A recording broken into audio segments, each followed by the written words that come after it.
Well, hello and a very warm welcome back to the Andrew Eborn Show and another thrilling episode of A Pair of Briefs. I'm joined yet again by the wonderful Stephen Barrett. How are we doing, Stephen? Good, good. Looking forward to doing the school pickup soon. Ah, Seeing my well, small child. It's always it's a blessing. always important, and it's so good, front and center. Family life is so important for everybody. Always, getting priorities right, and everybody else. We talk about what's going on in the world and how horrible it is. It's the family it's the nucleus of society, and I think the more we can shine a spotlight on that, the better. I think, well, particularly as a message to young people themselves, I think they need to realize that, for whatever they think I've succeeded in life, the only success I recognize is my child. And that's the thing I'm most proud of, without Absolutely. And people always talk about finance. As you know, Errol Musk, the father of Elon, is on my show virtually every day. And we talk about these sort of things. And measuring success is not about money. It's about, happiness and things like that. I mean, Elon, nobody would want Elon's life if you looked at it. He's so incredibly busy. He doesn't go out to restaurants, doesn't really go on holidays. He's permanently, well, actually, at Mar-a-Lago at the moment. Mar-a-Lago, you're working on that sort of basis. What you want to have is sort of happiness in your life and human rights, if you like, the fundamental things that people are allowed to do. And I thought it might be worth looking at in this episode. Let's talk about, we've been looking at international law, what that means, this sort of contract between kings, effectively. Let's look at human rights and humanitarian law and how international law protects human rights and look at that sort of side. Talk me through some of that. well, does it? So there's this theory that courts will protect human rights, and I have seen no evidence to support this theory ever since I first heard it in the 1990s. Viewers and listeners should know that I was a massive uh, worshipper of human rights and a massive fan of the ECHR. So where I'm coming from now is, somebody who has just been disheartened with the entire thing. And I think that there is a fund. There's a lawyer who has very different politics from me, but he's one of the good ones who can put down his politics. And he's on Twitter, but he's anonymous, or he's not, because we all know who he is. But I always call him the least anonymous account on Twitter. But I can't say who he is because he's anonymous, because I'm honest and honourable. But every lawyer watching this now knows exactly which account I mean. But he and I agree that this is just a bonkers thing to believe. It is bonkers. Look at judges. They are lovely. They are brilliant, but they are little old ladies and little old men. They are not going to defend anything. Okay. If you want to defend something, you need the 20-year-old males. Okay. That's what you need. It's just fundamental. And every society that has thought this, it has been proven wrong. So the Weimar Republic had what I consider the first version of human rights. And in theory, the Constitution prevented Hitler. And of course, as we know, the German judges prevented Hitler and we never had the Second World War. I mean, it's bonkers. In theory, the Russian Constitution has human rights. They're a member of the ECHR, for goodness sake. And every time we suggest leaving it, they're like, "You'll be like Russia." It's like, I don't think we will, because it didn't do any good for them. It didn't work. The Russian Constitution prevents, it says Putin's not lawful. It says that that there are human rights, and it's no, there are no. I don't believe that there are. In theory, all these human rights. I mean, having Iran as president of the UN. I mean, this is just a joke. This is a sick perversion, and it comes from this fundamental belief that judges will protect human rights and judges will stop another Second World War, judges will stop another Holocaust. And it's like, no, we will stop another Second World War. We will stop another Holocaust by being decent people who don't accept racism. And so that's magic. But this is the 90s, Andrew. It's everything in the 90s was this idea that somebody else will do it for you. And we just need to get rid of this idea. Oh, somebody else will do it. Got pollution in your rivers? Somebody else will do that for you. Got a corrupt media landscape? Someone else will do that for you. And then all these bloody regulators that don't do anything, don't work, because somebody else isn't going to do it for us. We're all here. It's our country. If we want it to be a good country, we have to get involved. If we don't get involved, it'll be a rubbish. And it's a mindset, and it's why I sort of talking about family at the beginning. They always say, well, they say that to bring up a child takes a village. message. Well, actually, if you work on that sort of principle that we're all responsible, and you call it out and we take whatever steps we can, the world's going to be a much better place, isn't it? Yes, it will be. And our constitution's based on that principle. So we have a constitution that requires volunteers. And that's we're almost unique in that, and that the amount of volunteers we require. We require volunteer judges. They're called magistrates. We require volunteers to run every single school in this country is ultimately run and managed by volunteer governors. You know, every single charity is run and managed by volunteer trustees. We have volunteers throughout everything. I mean, the whole guide and scouting movement, volunteers, all of them are volunteers. Even down to my child's school's Christmas fair. All the tables were staffed by volunteers, you know, and this is what we have to get. And this 90s mindset that, oh, no, everything will be done by someone else. A professional will do that. A professional will do it properly. He'll do it at a much higher standard. We'll have professional regulators. They'll keep your, and it's just nonsense. We need to go back to understanding our constitution and to volunteering. And if we don't volunteer, you know, bad things will happen. Yeah, But people always raise the issue of fees, and I always say that a fee is a fair exchange of energy. And if you're working out on that sort of basis that we all contribute to the society, we're all going to be better off. And I think that's that whole sort of idea of community is going to make the world a better place as well, isn't it? Yes, and we need to go back to respecting the honours system because it was a great way of rewarding people that didn't cost the state anything, you know. And we need to go back to giving honours not automatically to all sorts of people, but actually to the volunteers. You know, I would rather that the lady who's run the Scouts for 40 years gets a damehood than some failed politician. You know, it just is. No, absolutely. And well, there are certain jobs that automatically go with the honours, but also every time the honours list comes out, people don't focus on all the good ones. What they focus on, so that the only reason he or she got that is because they did this, as opposed to something good. They curried a bit of favour, or they helped somebody out of a sticky situation, or they paid a bit of money. And actually, we should be focusing on the really good stuff and encourage people to do that because that's the reward. As I say, a fee is a fair exchange of energy. And if you get recognition, that's sometimes far more important than just a lump sum of money. Yes, it is. But yeah, I'm afraid the idea that human rights courts will protect human rights globally has absolutely zero evidence. The world today is in no way materially better than it was 30 years ago because of human rights. I haven't seen, you know, everywhere where bad things happen, the bad things have happened. No court has ever stopped them. No court has ever stood in their way. The fact that we've not had bad things happen here hasn't got anything to do with an office building in Strasbourg.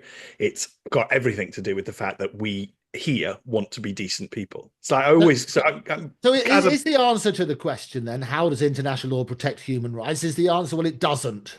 Yeah, I think that is my answer. I genuinely do not believe it does. And you know, I'm a bisexual and I'm accepted in our society. And the reason I'm accepted in our society is that everybody in our society is lovely, kind, and nice. It's got nothing to do. They're not doing it because they're scared of Strasbourg. Ooh, Strasbourg will get me. Ooh. It's because they're nice, decent, kind people. And that is fundamentally what goes on, and it is just an utter misconception. You got this man in the 90s, this American lawyer who made an awful lot of money writing these books that basically espoused this idea.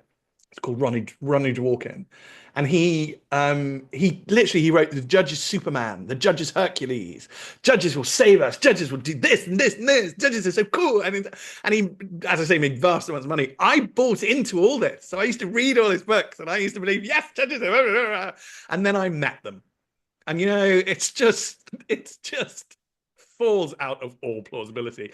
And if me and that least anonymous person on Twitter, who are really quite politically different, but we both recognize this is just silly. But Andrew, they have a tactic up their sleeve, which is that if I say all this, they'll say, Stephen doesn't like human rights. Which human right don't you like? And it's just like, this is pathetic. I'm not 12. This is not how you argue. I'm saying it doesn't work. I'm not saying that I don't like human rights. Yeah. You know, just shut up. Oh no, But no, we all like human right, and the one human right that we always talk about is freedom of speech, and the reason that everybody has a pop at Sir Keir Starmer, the easy rhyming two-tier Keir, is you say that the big thing that you'll get away if you're stealing phones and you're doing the thefts from shops and so on and so forth, but you say something that might hurt somebody, we've got a bit of jail space for you, and that's the whole sort of principle there. Human rights and the fundamental thing about freedom of speech, what protections do we actually have? almost none, almost none. We have to rely on Strasbourg, which most of us can't get to. I mean, that's the other thing about these bloody, Strasbourg, unless it's going to get them a load of newspaper headlines, it's something like 7 years from application to hearing to even go to Strasbourg. So we're not going to do that. And the lefty lawyers who do human rights are not going to work for free for us because we're not going to be sympathetic cause. They're going to bang about the causes they want. So we can't even really get to Strasbourg, let alone is it going to actively protect us. We've incorporated ECHR, the rights, into our law. So in theory, our judges would defend us, but how well did that work at Southport? I don't see. Well, exactly. Well, we had a very practical example. A friend of yours, I think my Tusi as well, who was being threatened at one stage with being arrested. And I remember Andre Walker, another mutual friend, was sort of saying, "Well, he'll raise all this money to get the best lawyer in town to do it." Talk to me about that practicality, because you say if you don't have access to Strasbourg, what's going to happen in that instance? Well, Maya has access to me. So there is that. To be perfectly honest, I can't do that for everybody, but I think it does make a difference. So does Alison Pearson. There's other people and because I'm on Twitter, every time there's some sort of major scandal, I tend to sort of try and assist if I can, because we must push back against all of this. It is absolute tosh. But we're But seeing the talk to me fruit. about that. I mean, absolutely. I mean, we've mentioned about Alison beforehand. You mentioned about Maya and so on and so forth. You say you're there to assist, and what does that assistance mean in practice? Well, it depends. It depends on the case, but it usually means pushing back, because you can. There are arguments that you can deploy that people forget and aren't used. I Give am. me examples of those. I mean, I had Lawrence Fox on. I was speaking about him. I mean, he's had the police around his place. It was slightly different because it was about a criminal damage case, you might remember, and the whole sort of the ULEZ thing and criminal suggestions of criminal damage. But that was dropped. And the case against Allison was dropped. I think Maya, that never really happened in the end. Either it was scared off by the media. But in terms of practical terms, if somebody is threatened with this because of a tweet that they've done or another social media post, what should they do? I think people should contact lawyers as soon as they possibly can. If they really can't afford a lawyer, then I think they should go to the Citizens Advice Bureau. I think that we really must push back and fight. Um, I would urge people to not give in. I mean, I can't advise any individual, but it strikes me as notable that the people who didn't plead guilty are actually doing better than the people who plead. This idea that you plead guilty and everything's great. Well, I don't think that worked out terribly well for a lot of the people who are now currently in prison. So, you know, that's one to take professional advice on. But I do worry. I do worry about that instance. There is something called Ziegler. So it's a case that's in our court, and we've pushed back against it because it went too far. I don't know if people will remember, but Ziegler was the reason that the Met Police weren't arresting the Just Stop Oil protesters when they blocked roads and things, and when they Just did. remind us, unpack the case because it's easy for those who may not be as familiar as you are. Ziegler says that all crimes have to be proportionate to your right to freedom of speech. And that still exists as a principle. We pushed back against it, and the Lord Chancellor, the Lady Chief Justice, said that that doesn't apply where if you're causing criminal damage. So if you're actually causing, but Lawrence wasn't. I mean that the other thing is we live in an epidemic of people who don't understand the causation of things. So I mean, to credit, to be um, charitable to them. They genuinely believe that a tweet will cause violence. And that I just don't think that's in any way plausible. How is it causing it, and that's where to stick your pick and bang your hammer. Prove I've caused it. Prove it. How have I caused it? You have to prove it. It's your case, and the prosecution has to prove everything it alleges. Prove I've caused anything, and then this is why they didn't prosecute Nigel, because how the hell would you prove that Nigel caused anything? How would you do that? Well, go on then. Good luck. Best of luck. And then you have to show that everything that they're doing is proportionate to freedom of speech rights, which is what I think worked with Alison. They have to say that prosecution is in the public interest. How is this in the public interest? Challenge that. I want to know this. And that, I think, is what people should do. But we live in a society that is I think again, to be charitable, I think people are out of control of they've let their fears get out of control. Because a really striking feature is that we get hysterical now about something that might cause violence. And then when actual violence happens, we don't seem to mind. And people don't get very good sentences. People get suspended sentences for quite a violent incident, but we don't seem to mind. But the idea that this might cause violence, and therefore that's because it's a very human thing. But anticipation of fear is worse than experiencing a bad thing. It's always worse. Now that's evolved deliberately so that we would get up off our lazy bottoms and run away from the possibility that there's a tiger, just in case there's a tiger, and it's evolutionary beneficial if you are more afraid of anticipated things than things that actually happen. When things are happening, you need control of your faculties, and you need to, be able to deal with whatever's going on. So people often talk about how much calmer they were than they thought they would be, when in this X situation. And so I think, to be charitable, people have just let their fear get out of control. But really, the one to keep banging on is cause. How did this cause anything? And I don't think that they can prove causation. And it's a really important point. And I say the letters flood in daily in the good old way as a response to these. And one of the ones that you had as a result of a previous pair of briefs was talking about the right to silence, if you like, is that they don't have to stand up and say, here's my defense. It's not for you to put a defense. It's for the prosecution to prove.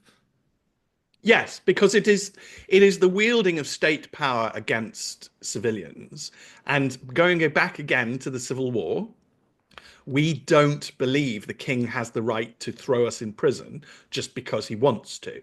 We believe that you can go to prison, sure, but only if it's fairly proved that you actually did it. And we work on the basis, and we always have done, and I don't want us to change.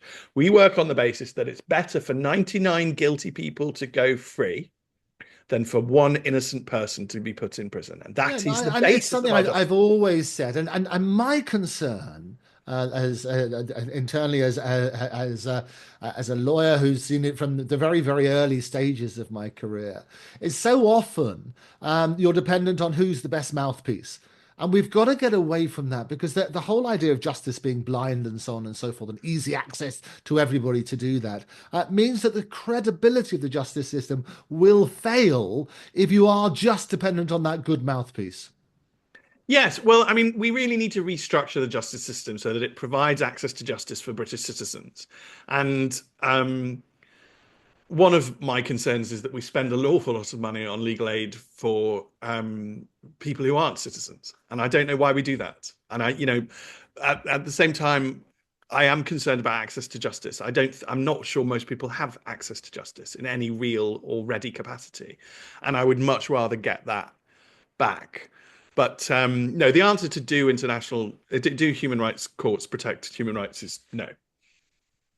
Well, no, very simple on that sort of way. So I'm also very keen to look at sort of practical things and dealing with that sort of side. So quite depressing statement that they don't really help human rights. There are practical steps that people do. One of which is, you say, consult a lawyer as quickly as possible. A lot of people, as you rightly point out, can't afford lawyers because they're expensive. In that situation, somebody's knocking at the door. They say, right, we've seen this tweet that you've done, and it might have been a year ago. You might not even remember what what it is. In fact, we're not going to tell you what particular tweet it is, but you're going to be arrested. They can't afford a lawyer. What's the practical stage they should do? That's Citizens Advice Bureau, then that's the but they should get lawyers for crime. I mean, I'm not this is where tyranny lurks. It lurks in the little things. Um, what possible punishment was Alison ultimately? What possible punishment were they going to merit out? Nothing. The punishment was the process, and we have to be aware of this. And I think as a society, we have to start writing to our MPs and saying we've become a country that we don't want to live in Well, because it is all. I mean, it's Alison's oppressive. case. I mean, she's spoken about it publicly, so I presume we can, and she's got not a problem with that. In fact, she's retweeted some of my stuff as well when I'm talking about it. I mean, her one. I mean, it actually the horrendous experience of having the police come to her. I think it was on Thanksgiving, wasn't it? It And was Remembrance Sunday. Remembrance Sunday. That's right. I remember it was a big event. Remembrance Sunday. Yes, Remembrance Sunday. More appropriately. And what happened is they sort of they brought on an asthma attack for her, didn't it? The thing that I always remember is that she ended up not going. So she was getting ready to go down to her local war memorial, stand there, show respect, as many of us do, Remembrance Sunday. And she just ended up not just, oh, I can't deal with this. Yes. And that just shows you that for me just sums up everything. It's like, right, that's what we've achieved, is it? That's the outcome we've achieved. Well, we should be really proud as a civilization that that's what we've achieved. Yeah, And as I say, it was around that period. It absolutely was Remembrance Day. Thanksgiving's around the same sort of time. That's how we sort of remember both of those. But she was calling out, and I'd be interested in your opinion, although I probably know what the answer will be, to abolish these non-crime hate incidents because they seem to absorb a huge amount of time. We've talked about this in a previous episode. What's your headline on that? well, if the human rights courts protected human rights, they'd be abolished already. They obviously a threat to freedom of speech. They are admitting that they're not a crime. So what the hell are they for? And this is a complete perversion of power. It's effectively corruption of the police because they were invented by the College of Policing, and they've just given themselves a ridiculous power to harass people. And it's just on what basis are we allowing the police to harass people? This is just nonsense. And the other thing is that it's often I'm looked in quite a few of these, often in defense of the worst people in our society. I mean, there are incidents where people have the process has harassed people on behalf of convicted sex offenders. What? I mean, I think we do need to start talking to our MPs, writing in, because everybody watching, listening to this has an MP, whether they know it or not. Their MP will actually talk to them. You can track them down. You can meet them. You can chat to them. Everybody watching, listening to this has a counsellor, at least one. They've probably got several. You can write to them and track them down too and meet them. And you start saying to them, I don't like how this country is. I don't want to live this way. I don't want to live this way. It's monstrous. It's a totalitarian police state on the basis of hurty feelings. It's pathetic. I want to go back to being a grown-up country. But yeah, look how pathetic. Look, the other one I get, Andrew. So Article 2 is the right to life. Yes. Article 2 only allows the death penalty for crimes. So Article 2 would prevent euthanasia. Why are we having Parliament debating assisted dying when it's obviously a breach of Article 2? And the answer to that, I'm afraid, Andrew, is that the ECHR was asked and it went, oh, it's a living document. And therefore just didn't do anything. It didn't say, no, you can't have euthanasia laws. It's basically allowed them. It didn't, I mean, the one win is that it didn't want to impose euthanasia laws on everybody, which would have been a complete perversion of the convention if they actually imposed a euthanasia law. I mean, just the words meaning the opposite of what they mean really gets my goat. But if human rights worked, we wouldn't even be debating the assisted dying bill, which again, I'm publicly against. I loathe the idea of the state being able to kill us. A state that can come knock on our door for non-crime incidents is bad enough. One that can kill us is just no, shut it down. Don't want. And just, I don't mean, want to live just here. on that, it's interesting your views on that sort of side. People like Esther Rantzen, they're talking about it's a right to life, if you like. They have a right to a quality of life. Obviously, people talk about safeguards. You want to make sure there's not pressures on people, whether it's even internal pressures to think, I don't want to be a burden on everybody. Therefore, I'll take well, it's not easy, but I'll take that particular way out. What do you say to them? So the theory is that you can create safeguards, and the reality is that you can't. So it's a nice theory that if you have an office block in Strasbourg, you'll have human rights across the world. It's a lovely theory. It's a lovely thing to believe in. And you can see why people get angry at me when I point out it doesn't work. They're like, why don't you want the world to be good and just? And I do want the world to be good and just. I promise I'm not a baddie. But it's very easy to paint me as a baddie because, and the people who want assisted dying will be like, why do you want people to live in pain? Well, I don't. I expect palliative care to be so good that people don't live in pain. That's point one. I pay, we have a health service. I pay taxes. I expect it to make sure people don't die in agony. Thank you. And anyone that is, I consider that to be a negligent doctor. And let's address doctor negligence, which, by the way, is massive. The NHS pays out so much every year in doctor negligence. It's untrue. So you just for a start, the NHS is pretty bad already. With the power to kill us, it will get worse. Switzerland is a very sophisticated and developed and wealthy country, which has really paid attention to how things are going on. Switzerland manages to have it in one hospital, which they watch like a hawk, and it's probably better to have it in one hospital. We're talking about having it in every hospital. I can't guarantee that every hospital supplies clean drinking water. I can't guarantee that every hospital is actually bacteria free, let alone virus free. How am I going to provide safe and effective death?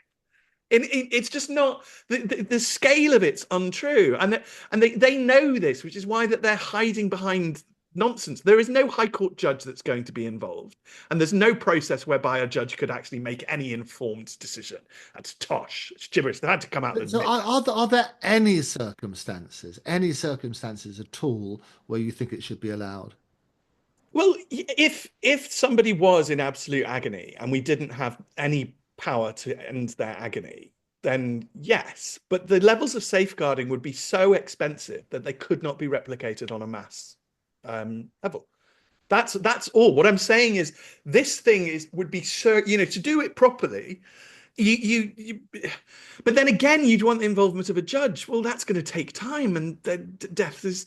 So what I much prefer is our current system, which is where I don't necessarily.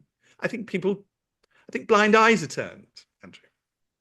And I'll say no more than that because I think it's just better that way. But you don't need state mandated killing to fix this problem. I don't believe that there is a crushing problem to fix. And they're running around trying to pretend there's a problem, but I'm not sure that there is. There's some people who are really scared that they will be in pain. That Esther Ranson is obviously really scared of that, but she's not in pain. Okay? So just because she's scared of something. Again, anticipation of something is far worse than the actual thing. And we shouldn't make, decisions, really important decisions on the basis of the anticipation of fear. We as humans need to realize our limit. And when we, just need to calm down a bit. Yeah, a very emotive subject. We'll continue to look at that. It is going to be debated much further, and the arguments both sides have been very eloquently put. I want to just deal finally in this episode with Britain's become the Western capital for Sharia law courts. There's 85 open throughout the UK. Explain to us what a Sharia court is, and how it applies, and why it's become so relevant now. So in the last episode, I talked about the New York Convention and the Arbitration Act. So because the Arbitration Act is so flexible, it allows religious courts. It also allows things like Judge Rinder. And Judge Judy she doesn't use our Arbitration Act, but she uses the New York Convention and however their system works with that she's permitted because with the arbitration systems. And if people wanted to, they could pay me to be an arbitrator and resolve their disputes. They could pay you. They're literally, we allow people a huge amount of flexibility to use whatever system they want. As a result, certain religions have religious courts. So the Sikhs have religious courts, the Jews have religious courts, and the Muslims have religious courts. I'm pretty sure the Catholics have got some as well. But anyway, we're not, nobody's limiting these. So we've just said everybody can have religious courts. What we do is we limit their powers. So there's a bit of a rumor going around about divorce. Like, no, no, no, no, no. You can only get married in English law, and you can only get divorced in English law. Anything else isn't real. Okay, it's just not recognised as a marriage. Um, if people are worried about bad practices in certain communities, and they may have valid concerns, then I think that the police should investigate and we should enforce the laws we currently have. We don't need to change a law, is my particular view. I quite like the flexible system. It just needs enforcement. What is crucial, and that's true of arbitration and it's true of religious courts, is that it must be by choice and both parties must consent. And if there's a problem, like if we're saying actually we don't think the women in particular are voluntarily choosing this, then let's police and enforce that. And that's the line to hold. That nobody should be forced to use a court unless they want to. There was a bit of a scandal in the Jewish court where some nasty husbands were refusing to agree a divorce in the Beth Din. And the way that was dealt with was by the Jewish Chronicle covering it and the Jewish community coming together and saying, look, this is not acceptable. We don't want this to happen. It wasn't solved by the British state coming in and saying you can't have the Beth Din. That is not the answer. And I wouldn't deny or want to deny anybody their religious courts. I would want to limit how much it can do and what it has power to do. Yeah, You'd and never it's give. always it's going back to what we said beforehand about conflicts of law and so on and so forth. In England, you're governed by English law, and whilst you can select your own arbitration, effectively this is what we're talking about. I guess ultimately it depends on the enforceability of that arbitration. Because if you disagree with the decision, what happens next? Well, I think that you should. I mean, arbitration is quite tightly enforced, and that's why we're looking at. I think that's one of the reasons we're looking at the Arbitration Act. We started to look at it. We had a very good law commissioner in commercial law, and unfortunately, we lost her. And I'm not entirely sure how we lost her, but that was stupid because she was going to look at the Arbitration Act to see if we do need to change it. With religious courts, I think if one party says that they were coerced, we need to take that very seriously, and that needs to become unenforceable. And that's the way of dealing with that. In my particular view, we have to remember that we are British and that this is our tradition. I've talked about this, I think, in an episode a few episodes ago, but we've never gone somewhere and said you must have English law. If you cross the border into Scotland, they've got Scottish law. We didn't even make them do it. We didn't make India do it. I've explained all this. This is really our tradition, that there should be a free marketplace of legal systems. The best one will rise to the top. And I believe that's how we've ended up with the best one. Because if you take a more Roman mindset, if you take like the French do, the French imposed Napoleonic law throughout all their colonies. And they take the view that their law is the best law. Well, I don't believe French law is the best law. And because it's got no competitor, it's ended up, I think, flabby and lazy. Whereas once you accept competition, and this is why I believe in the free market, I think one of the problems we have at the moment is we have large corporates who don't face any real competition. So they've ended up flabby and lazy. And that's what we have. We have this corporate socialist model using regulators and large corporations. And I believe in competition. I think competition improves things. I think in the media, we're seeing people like you and me coming in and just being competitive and trying to get views, and Maya coming in and being the media and competing and therefore putting everybody back on the stage. GB News coming in. God, they hated it, don't they? Really hated the idea of a new competitor. They really like this corporate socialist state because it means they can just be lazy. They don't have to do anything. Everything will carry on. But this is why corporate socialist states fail, because there's no competition. It's why the USSR failed. And I think, I mean, certainly in terms of arbitration, it's as you say, it's a competitor. You're working on that sort of principle. An estimated 100,000 Islamic marriages have been conducted in Britain. A lot of those are not registered with the civil authorities. How are they, just by way of example, then, if we're saying that English law governs, what is the status of those marriages? Well, they're not marriages.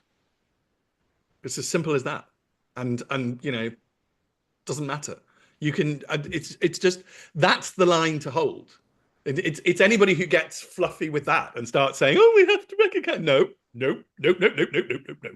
We have a principle that you're only married if you're married in English law. If you're not married in English law, you're not married. Yeah, and I That's think it. this is again and what I love about these episodes. We can just cut to the chase. It really is as simple as that. Is you look Yeah. at the relevant laws where you are and see what's relevant. And there was a famous case with good old Mick Jagger about whether he was married in a particular jurisdiction. You might recall that one, and say, well, hang on, it's not recognised over here. So these courts and what sort of happens? It's very easy for the men to get divorced. I think you just have to say three times, "I divorce you, I divorce you, I divorce you." But for the women, they have to go through these courts. In terms of English law, however, you have to look at the relevant law over here. And is it just culturally we're recognizing it out of respect, or how's it sort of working? Because if enforceability is an issue, it then becomes meaningless, doesn't it? Well, we shouldn't be recognizing it. And what's happening, Andrew, is that this is why we've ended up where we are. We are where we are because of end state liberalism. Everybody has been looking for what we call win-win outcomes. Nobody has been able, or nobody now has the courage to provide win-lose outcomes, except, some of us lawyers. Nobody has the ability to say no now. So if people are running around recognizing these things, then they are in error and they must cease. And they must go back to a line that you hold. And one of the problems is that none of our lines have been holding. This is why this is why we will ultimately risk collapse. But things will get worse before they get better because the bad people will take advantage of you. We have locks on our front doors for a reason. You don't let the bad people in. Claire Fox made me debate no that was no more borders has become popular with the young people, and I knew it was popular with the young people, and she made me debate it in front of a room full of 80 young people. So it's just like, oh no, why I've got the short straw now. And my debating partner came in and she was like, oh no, we're going to lose terribly. I was like, just leave it up to me. So most of the room was young women, and I pointed out that borders are clothes. Clothes are a boundary. Clothes mean, no, you do not get to see what is under my clothes. Not unless I choose to. No, fine. But no, you do not get to take my clothes off without my consent. And with that argue, I just got them on my side. They were just like, oh, And, and, that's what and, they it's, want to do. and also, I mean, just using your example beforehand, I mean, it's like locking your door, isn't it? It's Yes. about security and safety, and you in the same way as clothes is absolute great example there. But similarly, your home, you can lock your home, and you'll feel a bit more secure. If anybody can come in without being invited, it becomes an issue. And I think putting it in those very simple terms it's much easier for people to understand. And I think what happens is we're all brought up to be lovely to everybody, but there is consequences of loveliness. And I think it's looking at that sort of side. Well, look, it's been an absolute delight as always. We've galloped through some really important issues, but I think it's been worthwhile because I think the more we unpack it, the more we can understand why laws are in this way, and we will continue to question everything. But for now, Stephen, thank you very much for joining me. Brilliant. Take care.